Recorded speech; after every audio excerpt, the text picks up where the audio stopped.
Bismillahirrahmanirrahim. Naik ya, sampai Assalamualaikum pelan. warahmatullahi wabarakatuh. Perkenalkan kami dari kelompok Waalaikumsalam 7 warahmatullahi. ingin mempresentasikan eh, PT Inti Keramik Alam Asri TBK. Nah, ini PPT-nya bukan main Among Us ya, ini PPT kita. Ada Feral Bramasta, Rifandi Putra Prasetya, Hafid Ahmad Judi, dan Oka Muhammad Irhan. Nah, ini tentang perusahaan. Gambaran umum perusahaan.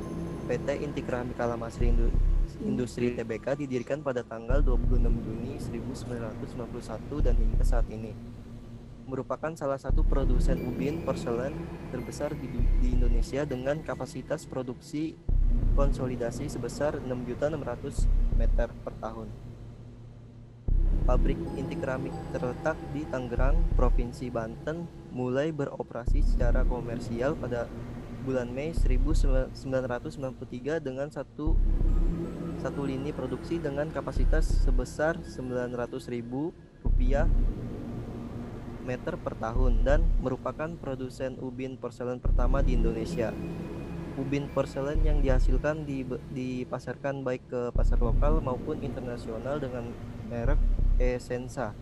Seiring dengan semakin populernya ubin porselen, permintaan akan produk menjadi meningkat. Untuk memenuhi permintaan tersebut, pada tahun 1994, Inti Keramik menambah satu lini produksi sehingga kapasitas produksi menjadi 1.800 meter per tahun. Terus ada proses bisnis dan siklus hidup perusahaan.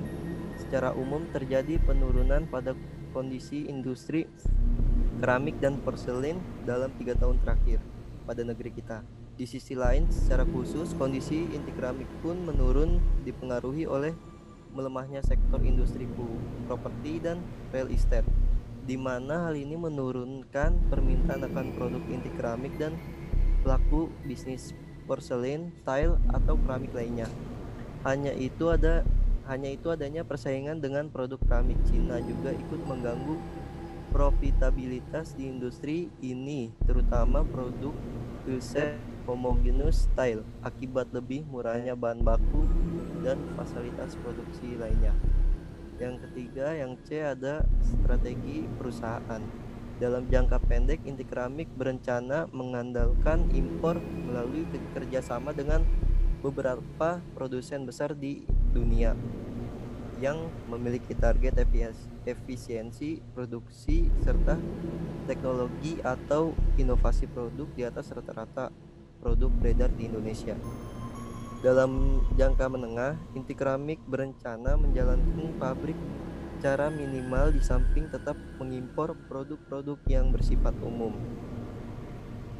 Produk di pabrik direncanakan untuk produk yang biaya produksinya lebih rendah tetapi memiliki margin yang cukup tinggi. Diharapkan strategi ini gross margin bisa mencapai 30% dengan target volume penjualan setidaknya 1 juta meter. Selanjutnya ada menganalisa laporan keuangan. Nah, ini yang A, laporan keuangan komparatif. Laporan keuangan komparatif IKAI tahun 2016 hingga 2019 disajikan pada lampiran 1, 2, 3. Opini auditor atas laporan keuangan IKAI selama 4 tahun tersebut adalah wajar. Laporan laba rugi common size disajikan dalam lampiran 5. Dari pos-pos di atas dapat disimpulkan terjadinya fluktuatif atau pergerakan grafik yang sering berubah-ubah. Dari mulai pos beban pokok penjualan atau HPP hingga pos laba bersih atau net income. Pada pos HPP terjadi penurunan pada tahun 2017 dan mengalami peningkatan kembali pada tahun 2018 dan 2019. Pada pos laba kotor atau gross profit mengalami peningkatan pada tahun 2017. Lalu pada pos beban umum dan administrasi mengalami peningkatan dari tahun 2017 ke 2018. Earning per share atau EPS pada lampiran 1 menunjukkan tingkat keuntungan atau kerugian yang diperoleh perusahaan dalam setiap lembar saham. EPS pada perusahaan IKAI mengalami kerugian yang dimana 2 kali terjadi pada tahun 2018 dan 2019 dan pernah sempat mengalami peningkatan pada tahun 2017. Hal ini menunjukkan tingkat profitabilitas IKAI yang kurang bagus. EPS berhubungan erat dengan pembagian dividen. Jika EPS perusahaan cenderung kecil, maka kecil kemungkinan akan dilakukan pembagian dividen pada lampiran 3. IKAI tidak melakukan pembagian dividen dari tahun ke tahun karena profitabilitas yang kurang bagus.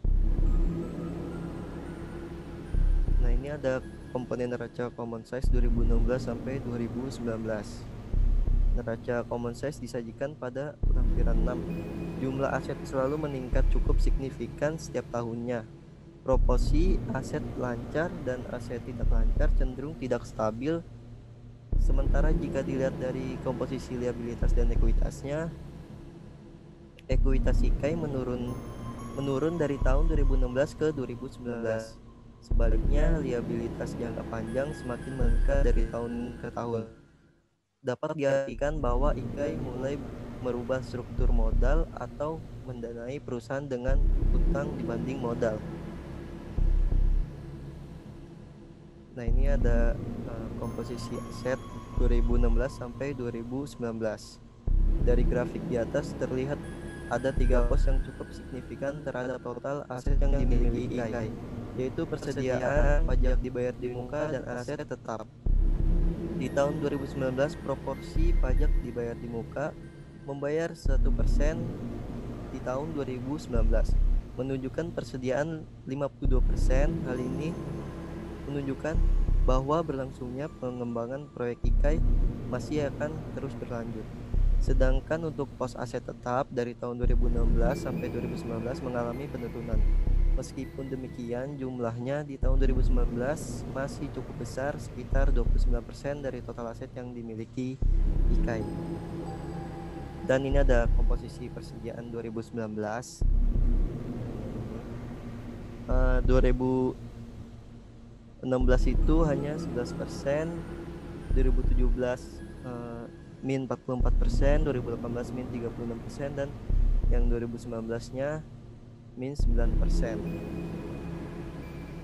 Nah, ini yang B akan dilanjutkan oleh teman saya.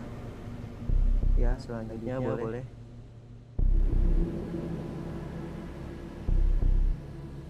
Ya, selanjutnya kita ke analisis likuiditas jangka pendek. Di sini ada rasio perputaran perusahaan 2017-2019 versus kias. Di sini beberapa ukuran likuiditas jangka pendek untuk 3 tahun terakhir dan market leader untuk tahun 2019 disajikan pada lampiran 10. Rasio IKAI pada tahun 2019 mencapai 7,57, mengalami peningkatan dibanding dengan tahun 2018 yaitu sebesar 6,11. Nah, rasio lancar yang baik dan aman adalah jika berada di atas 1, artinya jumlah aktiva lancar di atas utang lancar. Sementara itu, rasio cepat IKAI mengalami naik turun selama 3 tahun terakhir. Sejalan dengan penurunan perputaran piutang usaha, tetapi masih menunjukkan posisi yang aman pada tahun 2019. Hal ini bahkan jauh lebih baik apabila dibandingkan dengan kias sebagai market leader yang mempunyai rasio cepat yang sangat kecil, sebesar 0,543. Nah, proporsi persediaan IKAI terhadap total aset dan terhadap aset lancar lebih rendah daripada kias yang terlihat pada lampiran 6 dan 11. Perputaran persediaan IKAI tahun 2019 juga lebih cepat daripada kias. Ukuran ini mengindikasikan bahwa IKAI memiliki lebih sedikit investasi dalam persediaan dibanding kias. Next.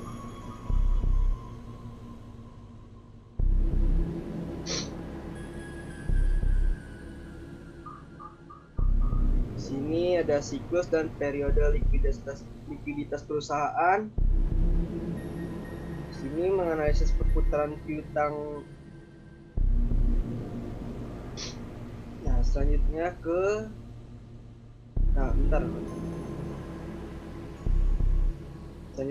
yang C itu ada analisis struktur modal dan solvabilitas. Perubahan pada struktur modal dan solvabilitas diukur dengan menggunakan beragam analisis perbandingan. Struktur modal IKI untuk 4 tahun terakhir dianalisis dengan menggunakan analisis struktur modal dan solvabilitas bagaimana berikut ini ya yang ada di layar. Berdasarkan analisis tersebut dapat digambarkan secara sederhana struktur modal IKI sebagaimana grafik yang ada diagram di bawah ini nih. Yang ada di dua ini. Terus berdasarkan analisis struktur modal solvabilitas tersebut dengan mencari rasio struktur modal dan solvabilitas IKI dibandingkan dengan market leader di tahun 2019 berdasarkan yang disajikan dapat dilihat bahwa terjadi pergeseran struktur modal IKI dari awal tahun 2016 menuju ke 2019.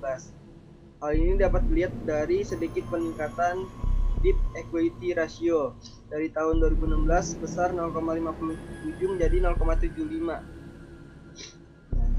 Selanjutnya pada tahun 2019 DER dengan angka di bawah 1 mengindikasikan bahwa perusahaan memiliki hutang yang lebih kecil daripada ekuitas yang dimilikinya dan juga menandakan kebutuhan DER perusahaan yang tidak dipenuhi oleh hutang karena debt equity ratio yang tinggi menandakan bahwa kebutuhan ekuitas perusahaan sebagian besar dipenuhi oleh hutang. Analisis solvabilitas dapat kita lihat dari times interest ratio. Rasio ini menjelaskan perbandingan antara laba bersih sebelum bunga dan pajak dengan beban bunga dan merupakan rasio mencerminkan besarnya jaminan keuangan untuk membayar bunga utang jangka panjang terlihat dari tabel analisis solvabilitas. Time interest ratio IKI dari tahun ke tahun semakin kecil bahkan hingga minus. Ini mengindikasikan adanya penurunan jaminan keuangan untuk membayar bunga utang perusahaan. Next.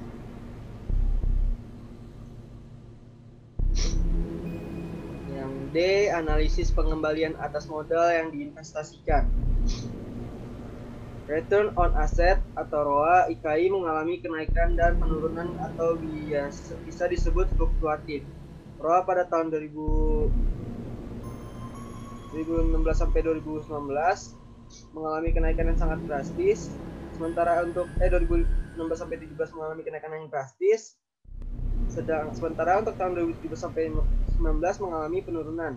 ROA dengan persentase tertinggi ada pada tahun 2017 dan paling rendah terjadi pada tahun 2019. Kenaikan ROA pada tahun 2017 berkaitan dengan peningkatan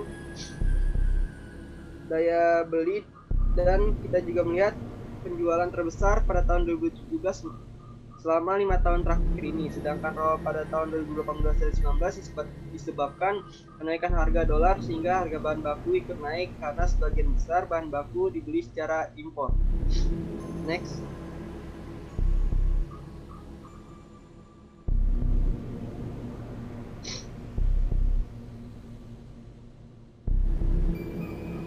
Di sini untuk analisis pemanfaatan aset. Di sini ada rasio pemanfaatan aset dari tahun 2016 sampai 2019. Rasio penggunaan aset ini dihitung berdasarkan nilai akhir tahun. Rasio penggunaan aset IKI mengalami fluktuatif, putaran kas dan setara kas mengalami kenaikan dari tahun 2016 hingga 2019. Dan kenaikan yang sangat signifikan pada kas dan setara kas terjadi pada tahun 2019. Dan untuk aset-aset lainnya juga terlihat naik turun kenaikan dan penurunan tahun 2016 sampai 2019 dapat dilihat dari grafik ini. Terus terjadi pada tahun 2019 rasio perputaran kas dan setara kas menurun sebesar 10,68. Angka tersebut dapat diartikan bahwa IKI relatif lebih baik dalam memutar kasnya. Kas menjadi masuk lebih banyak daripada tahun sebelumnya. Angka tersebut lebih bagus daripada market leadernya yaitu Kias. Perputaran rasio piutang IKI mengalami turun naik pada tahun 2016 sampai 2019. Dengan penurunan dan kenaikan rasio ini memungkinkan IKI dapat menagih piutangnya hingga kas bisa bertambah. Nilai tersebut jauh lebih tinggi daripada market leadernya. Hal ini berkaitan bahwa piutang IKI tidak macet. Untuk perputaran persediaan, IKI mengalami lonjakan pada tahun 2016 dan 2017 atau nilainya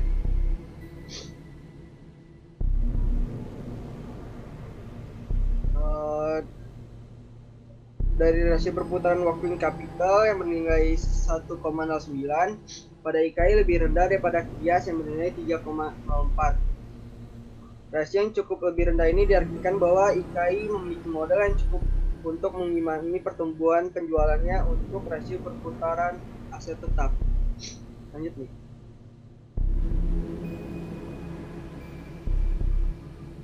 Nah, ini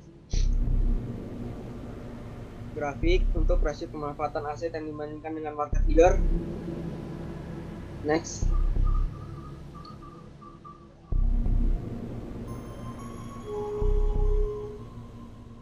Bisa dilanjutkan dokumen yang lain. Ini dilanjutkan ya. Baik. Yang F, analisis perputaran persediaan. IKAI hanya memiliki satu persediaan. Dalam menganalisis perputaran persediaan, kami menggunakan analisis perputaran persediaan. Analisis perputaran persediaan. Jumlah persediaan yang dimiliki oleh IKAI memiliki tren yang selalu meningkat setiap tahunnya. Kami menggambarkan tren peningkatan tersebut sebagaimana grafik yang ada di layar. Rasio perputaran persediaan mengukur hubungan antara volume barang dagang yang dijual dengan jumlah persediaan yang dimiliki selama periode berjalan. Rasio perputaran persediaan IKAI dari tahun ke tahun terus meningkat. Rasio perputaran persediaan IKAI tahun 2019 sebesar minus 104. Hal ini memberikan arti bahwa IKAI kurang efisien dan efektif dalam mengelola persediaannya. Namun dibandingkan dengan market leader, IKAI masih berada pada tingkat yang kurang baik. Next nih, yang G.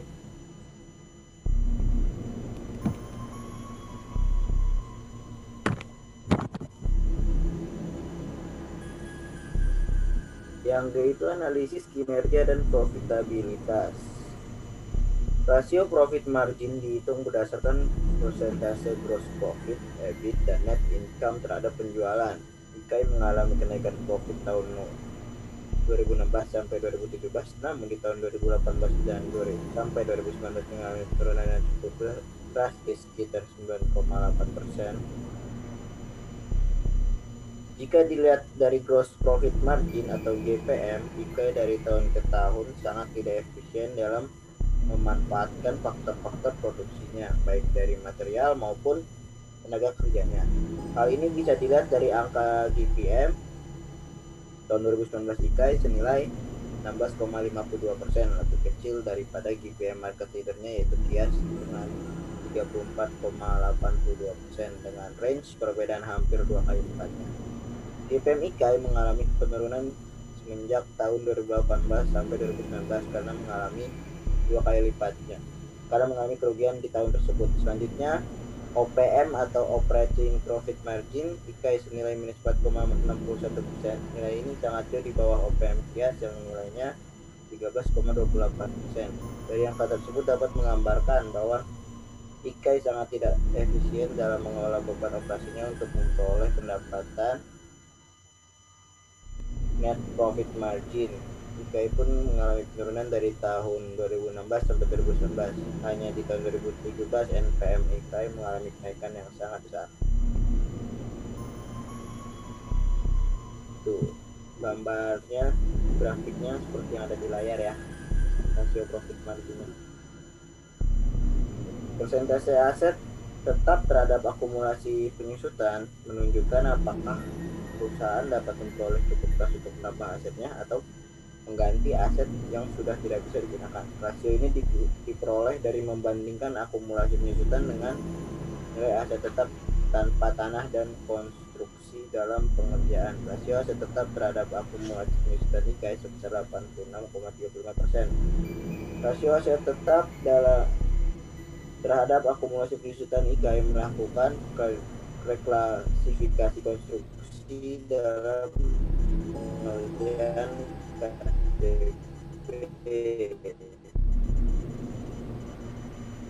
ke dalam aset tetap sehingga nilai aset tetap. Next week.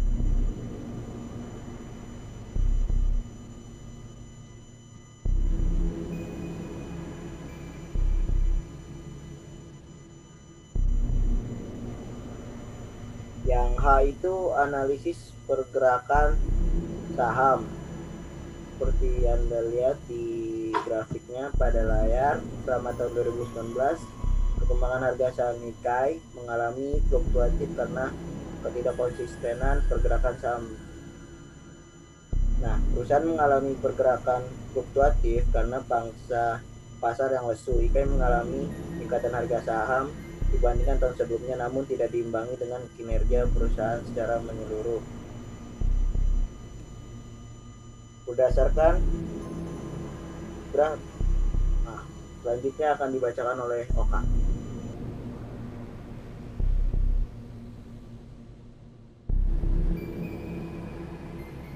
Yang I, analisis DuPont.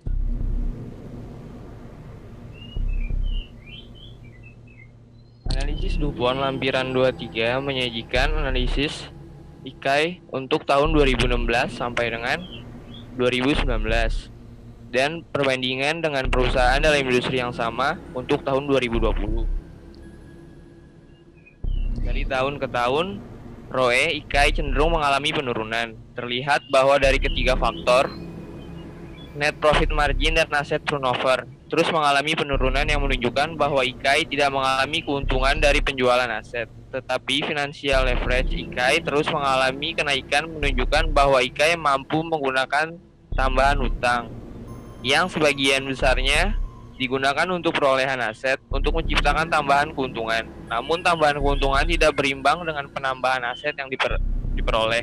Hal ini menyebabkan aset turnover mengalami penurunan yang menjadi penyebabnya ROE menurun. Memang persediaan dalam industri dalam konsumsi yang berupa peralatan rumah tangga membutuhkan waktu yang agak lama untuk siap dijual, sehingga hal ini sangat mungkin terjadi. Apabila kunci dalam kelima faktor terlihat bahwa EBIT margin terus mengalami penurunan dalam kegiatan operasional Nikkei tidak berjalan dengan efisien. Interest burden yang semakin menurun menunjukkan utang perusahaan yang semakin besar sehingga beban bunga ikut membesar. Nikkei dalam periode 2016 sampai dengan 2019 menerbitkan obligasi setiap tahunnya yang menyebabkan financial leverage terus meningkat setiap tahunnya dan menambah beban bunga perusahaan. Tax burden mengalami fluktuasi yang signifikan.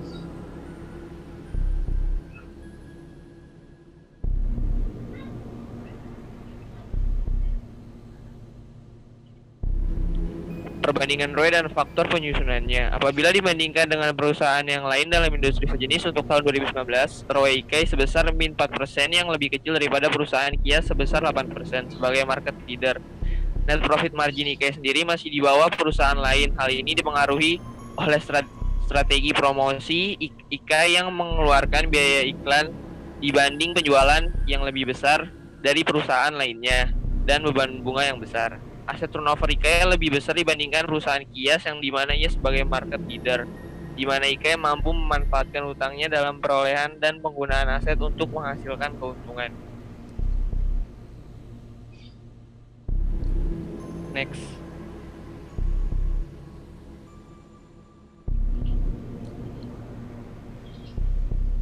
J. Peramalan.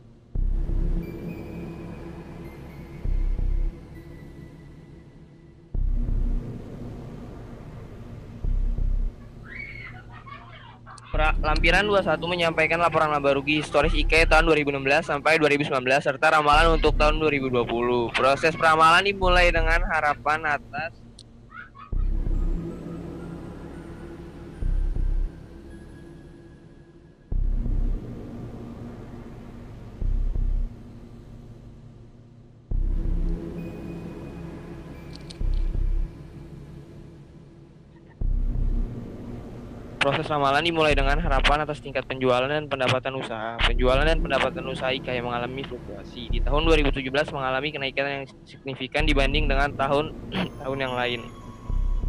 Grafik 20 perbandingan komponen laba rugi tahun 2016 sampai 2019 dan proyeksi tahun 2020.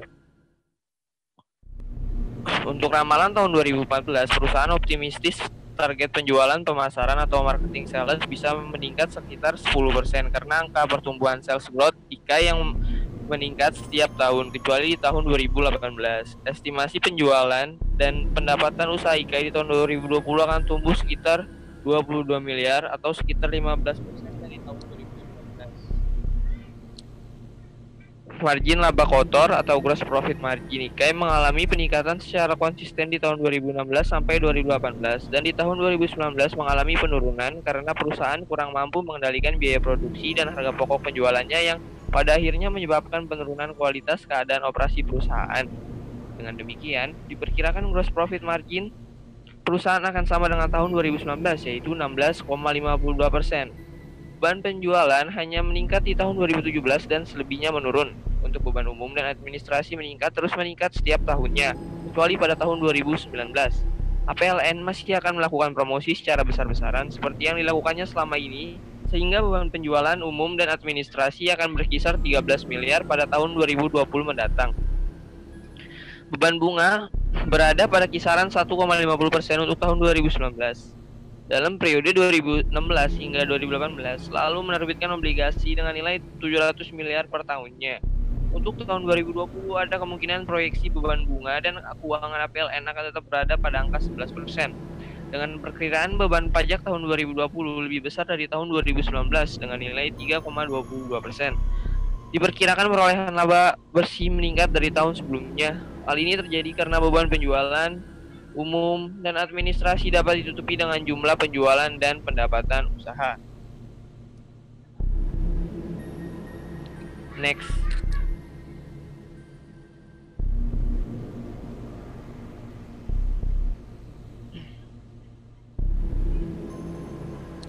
Nah, ini adalah grafik perbandingan komponen aset tahun 2016 sampai 2019 dan proyeksi 2020. Properti investasi diperkirakan meningkat sesuai tren, lalu aset tetap mengalami penurunan tiap tahunnya dengan perkiraan penurunan sebesar 1% dari tahun 2016. Secara keseluruhan, jumlah aset akan bertambah sebesar 284 miliar dengan proporsi kas sebesar 38% dari proyeksi total aset sebesar 784 miliar. Aset lainnya diasumsikan sama dengan saldo tahun 2019. Liabilitas jangka pendek diperkirakan tidak akan jauh berbeda dengan dari tahun 2019 karena hanya meningkat 3 miliar sesuai dengan data yang terdapat dalam CALK untuk proyeksi tahun 2020. Sementara liabilitas jangka panjang diperkirakan akan meningkat sebesar 2 miliar. Sementara saldo akun-akun ekuitas tidak akan banyak berubah mengingat proyeksi laba keseluruhan yang justru meningkat dan tidak adanya rencana penerbitan saham tambahan oleh IKAI. Next. Analisis Z-score. Analisis Altman Z-score berdasarkan hasil perhitungan dengan menggunakan model Altman Z-score lampiran. Dengan formula Z-score adalah Z-score sama dengan 1,2 T1 tambah 1,4 T2 tambah 3,3 T3 tambah 0,6 T4 tambah 0,99 T9. Pada tahun 2016 sampai 2019 terindikasi berada pada kategori gray area atau berpotensi mengalami kebangkrutan. Walaupun pada tahun 2017 IKAI mengalami peningkatan pada penjualan sehingga mengalami keuntungan walaupun relatif kecil, tetapi masih berada pada kategori dan gray area. Dan pada tahun 2018 dan 2019 IKAI semakin mendeteksi kebangkrutan karena terjadinya kerugian pada tahun tersebut, di mana perhitungan T3 earning before tax and interest atau laba sebelum pajak dan bunga didapat hasil yang negatif. Next.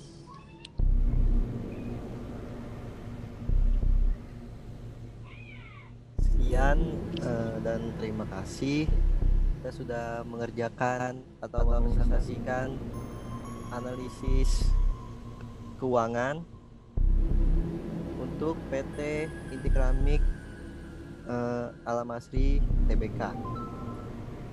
Mohon maaf jika ada kekurangan. Wassalamualaikum warahmatullahi wabarakatuh.